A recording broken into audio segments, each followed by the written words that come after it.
Donc j'ai apporté une petite rectification au code source de la classe grille en ajoutant un break sur déplacer droite et un return sur déplacer bas. Donc break et return, là dans notre cas, ça a la même signification. Ça permet juste de sortir de notre fonction. Puisque en fait, ces deux méthodes ne fonctionnaient pas, déplacer droite et déplacer vers le bas, puisque ce qu'on fait nous, c'est qu'on parcourt le tableau pour rechercher le joueur. On dit que si on trouve le joueur, il faut le descendre d'une case. Ensuite, une fois qu'on a fait ça, on sort du if, on sort du second if, et on reprend la boucle for. Le problème, c'est que comme le joueur est descendu d'une case, on va le retrouver à nouveau. Et ça va faire une boucle en fait qui va se répéter plusieurs fois, et le joueur va être trouvé à chaque fois. Bon, du coup, ce qu'il fallait faire, c'est rajouter quelque chose qui permettait de sortir de notre fonction euh, pour ne pas tomber plusieurs fois sur le joueur. Donc voilà la signification de ces breaks et de ces returns. Donc qu'est-ce qui se passe? Ok. Ce que je vais faire maintenant, c'est dans mes fonctions de déplacement, c'est tester si on tombe sur un monstre. Alors, je vais décommenter les lignes que nous avions écrites.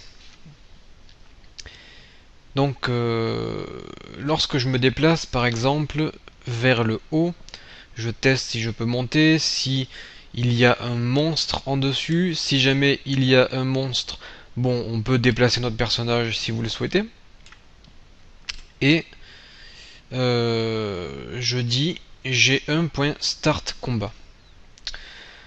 Donc on va laisser ça comme ça pour le moment. C'est juste pour vous montrer que l'on peut écrire des scénarios de combat. Donc ce que je vais faire, c'est que je vais créer ici une méthode de combat. Donc public void start combat.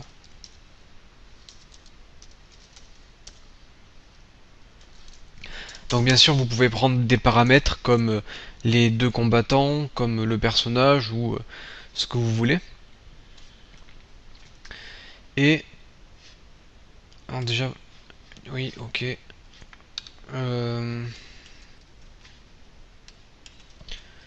Non, on va pas procéder ainsi, c'est pas très judicieux.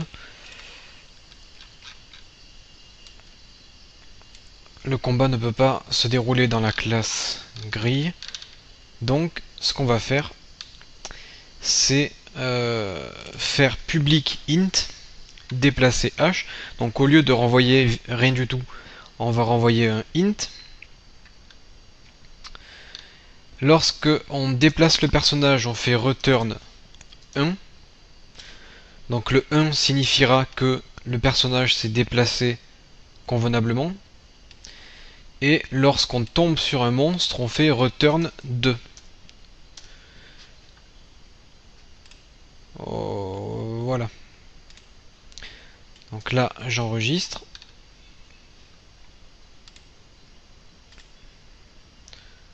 Add return statement.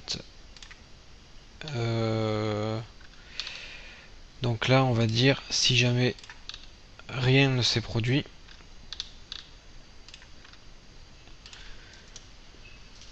Donc si quelque chose s'est mal déroulé, on fait un return 0. Donc 0 c'est pour dire que rien ne s'est passé. 1, on a déplacé le personnage. Et 2, on est tombé sur un monstre. Dans ma classe main, je vais dire if j'ai un point déplacé h égal à 1, donc si on s'est déplacé convenablement, break. Else, donc si je vais même mettre un else if g1.déplacer h égale à 2.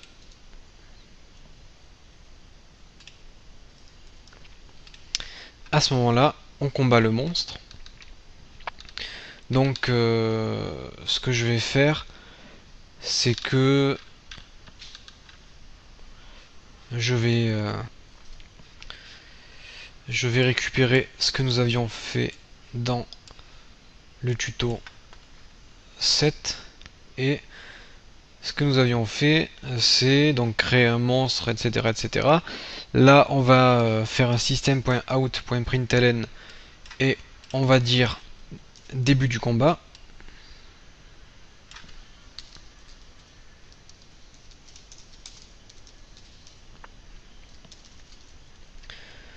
Ensuite, ce qu'on fait, c'est on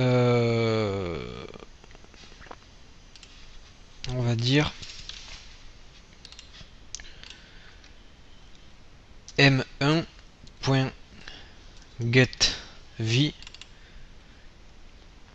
On va même dire m1.setV égale m1.getV moins p1.attaquer.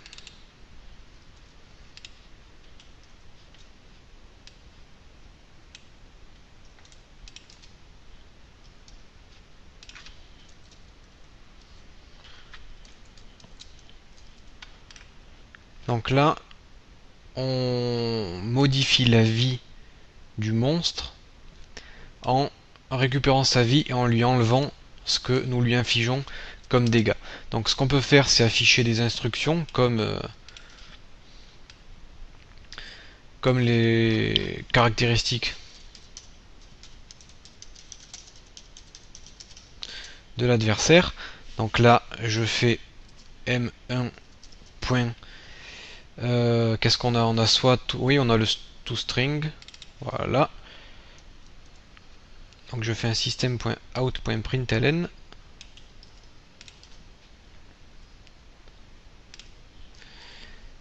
Et je vais faire pareil. Vos caractéristiques.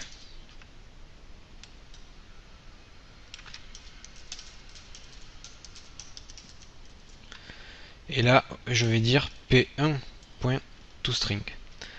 Ensuite, on dit vous attaquez, vous lancez une attaque.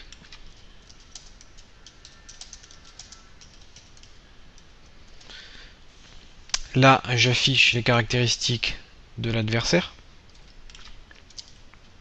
Ensuite, vous vous faites attaquer.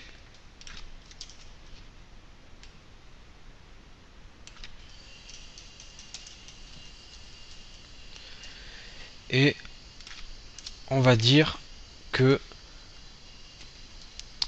p1.setV est égal à p1.getV moins m1.attaquer. Et là, on affiche vos caractéristiques. Tac, tac, tac.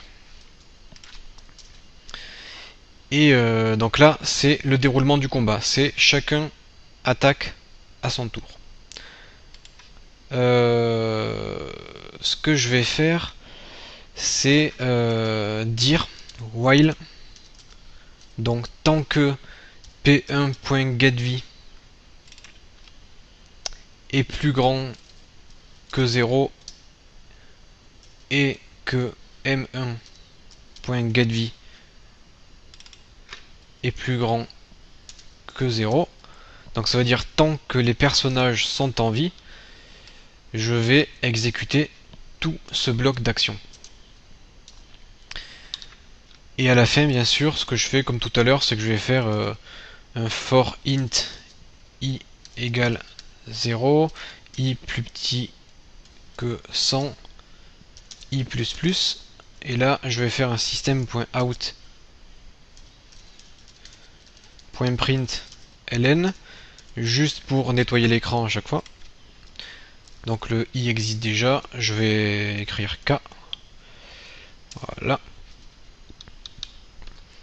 Et donc tant que mes personnages sont en vie, on va faire ceci. Donc par contre le début du combat, je le sors de la boucle while, puisque on ne veut l'afficher qu'une seule fois. Voilà, donc ce que je vais faire, c'est que je vais placer un monstre 2 cases en dessus du joueur.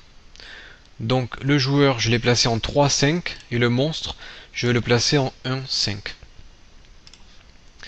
Je lance la partie, donc du coup j'ai un monstre qui se trouve 2 cases en dessus du joueur. Je me déplace vers le haut, donc je me rapproche du monstre, je me déplace encore vers le haut. Oui, donc là c'est normal. C'est normal puisque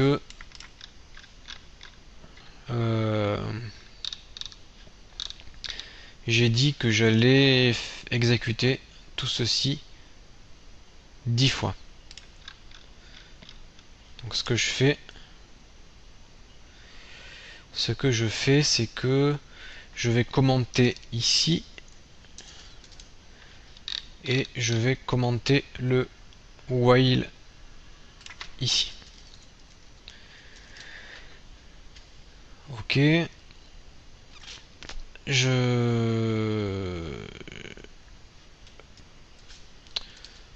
vais juste le répéter juste 2 fois.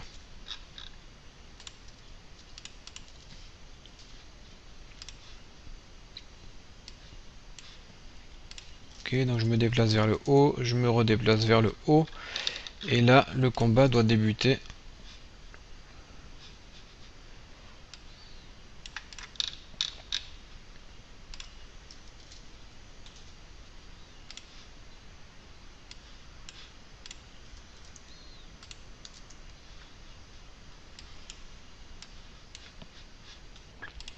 Ce que l'on va faire en fait pour voir si le code fonctionne bien,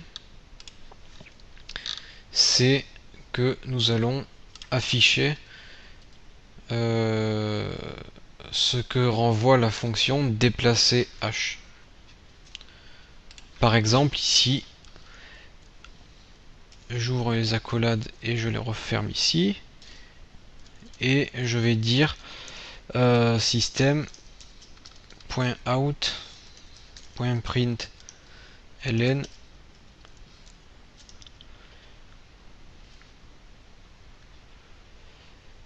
g1.déplacer h.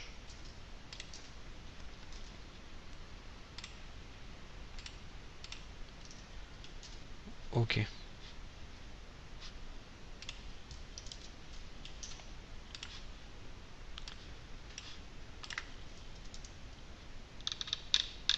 Donc là j'ai écrit 1 et ça m'a affiché 2. Ça m'a affiché 2 et c'est pas tout à... C'est normal puisque on est allé sur le monstre.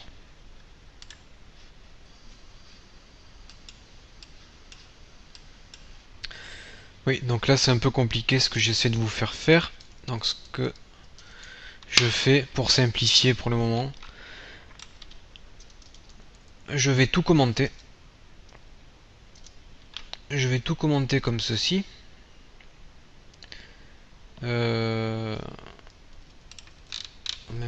Même pas. Je vais juste autoriser l'action qu'une seule fois.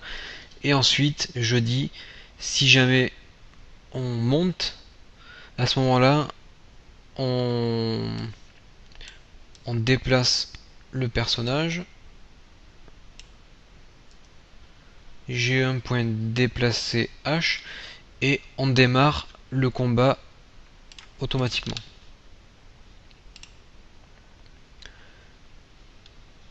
Donc là je suis dans le switch, ok, donc je vais supprimer l'accolade ici.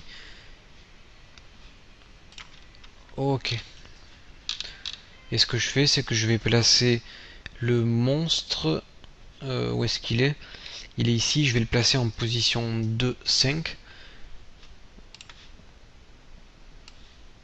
Donc là le monstre est juste au-dessus de moi. Je monte et j'ai le début du combat ici. Donc sauf qu'une fois que j'ai démarré le combat, je ne vais pas effacer l'écran comme ceci et je vais pas non plus faire d'affichage.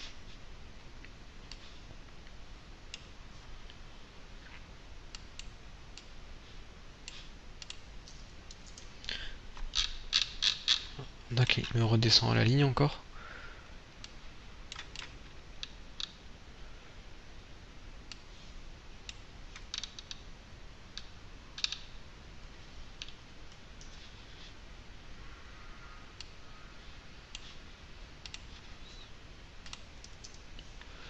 Voilà. Donc je monte. Si je monte, donc je me retrouve sur le joueur. Le combat démarre. J'ai les caractéristiques de l'adversaire. J'ai mes caractéristiques. Je lance une attaque. J'ai les caractéristiques de l'adversaire. Donc on voit qu'il est passé de 30 points de vie à 23 points de vie. Ensuite j'ai mes caractéristiques. Je suis passé de 100 à 99. Je réaffiche les caractéristiques de l'adversaire et mes caractéristiques. Donc là c'est un petit bug. C'est pas bien grave. Ensuite je lance une seconde attaque. Il ne reste plus que 13 points de vie au monstre. Ensuite je suis attaqué, il me reste 90 points de vie. J'affiche les caractéristiques de l'adversaire ainsi que mes caractéristiques. Ensuite je lance encore une attaque. Il ne reste plus que 3 points de vie au monstre. Je suis attaqué, il me reste 88 points de vie. J'affiche les caractéristiques de l'adversaire. Donc là encore une fois c'est un bug, à mon avis j'ai mis une double boucle fort où il ne fallait pas. Je corrigerai ça après. Donc ça m'affiche à chaque fois 2 fois les caractéristiques. Ensuite je lance une dernière attaque, le monstre meurt. Moi je suis attaqué, donc ça c'est pas normal. Il faut faire en sorte que lorsque le monstre est mort, il ne puisse plus attaquer. Et donc là le combat se termine. Le combat se termine puisque j'ai dit je veux continuer le combat tant qu'il reste de la vie à un des deux monstres. Donc caractéristiques de l'adversaire, vos caractéristiques, vous lancez une attaque. Donc ce que je fais c'est que je vais supprimer les caractéristiques de l'adversaire ici et je vais supprimer mes caractéristiques ici. Au moins on n'aura pas deux fois l'affichage des caractéristiques. Donc ça c'est bon. Ensuite il faudra faire en sorte qu'on ne puisse plus attaquer une fois qu'on est mort, donc ça je le ferai un peu plus tard. Et vous pouvez dire fin du combat.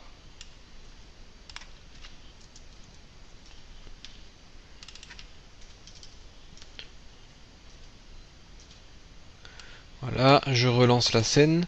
Donc là je suis sur la carte, j'ai le monstre juste au-dessus de moi.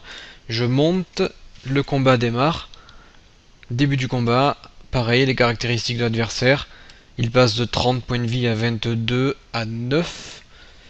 Et après, donc oui, après le monstre meurt et il est détruit. Et on a bien la fin du combat qui s'affiche. Bon, dans la prochaine vidéo, on verra comment un peu mieux structurer tout ça et comment faire en sorte que tout se passe automatiquement et pour pas qu'on ait à écrire nous-mêmes tout le scénario.